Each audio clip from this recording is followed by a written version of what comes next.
Je crois qu'il y a un mot qui permet de caractériser les mutations nombreuses que nous vivons aujourd'hui. Nous sommes en train de changer de monde. C'est vrai sur le plan économique avec la mondialisation, c'est vrai sur le plan géopolitique depuis la chute du mur de Berlin, c'est vrai sur le plan technologique avec l'irruption du numérique, et c'est vrai aussi avec une mutation radicale de notre rapport au temps.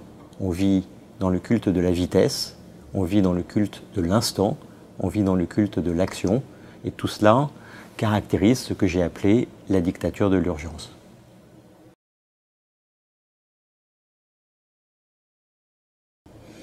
Cette urgence bouleverse tout.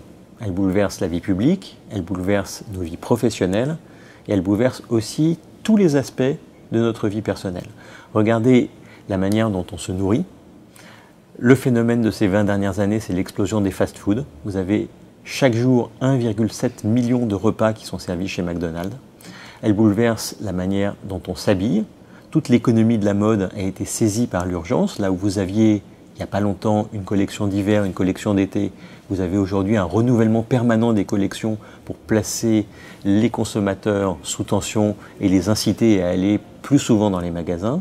Elle touche la manière dont on se divertit.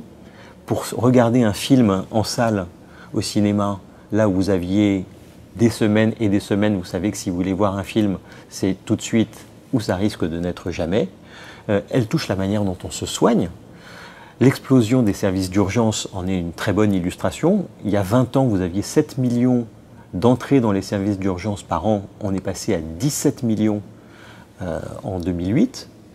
Et puis, elle touche enfin la manière dont on s'informe.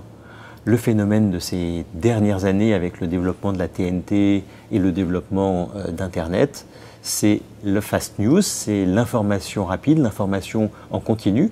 Et il suffit d'analyser ce que l'on voit sur un écran de télévision d'une chaîne d'information en continu, à la différence de ce qu'on avait avant, une information avec un sujet ou un présentateur. Vous avez aujourd'hui 2, 3, 4, 5 informations qui se superposent sur l'écran.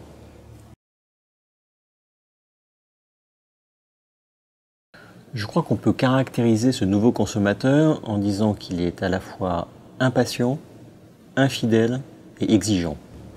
Impatient, il veut tout de suite, on appartient à une nouvelle tribu, la tribu des Iquiwaiwin, I know what I want and I want it now.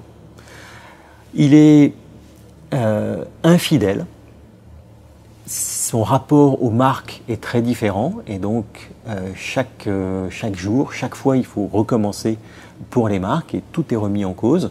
Et il est exigeant, il y a une demande de qualité, une demande de sur-mesure beaucoup plus importante que par le passé.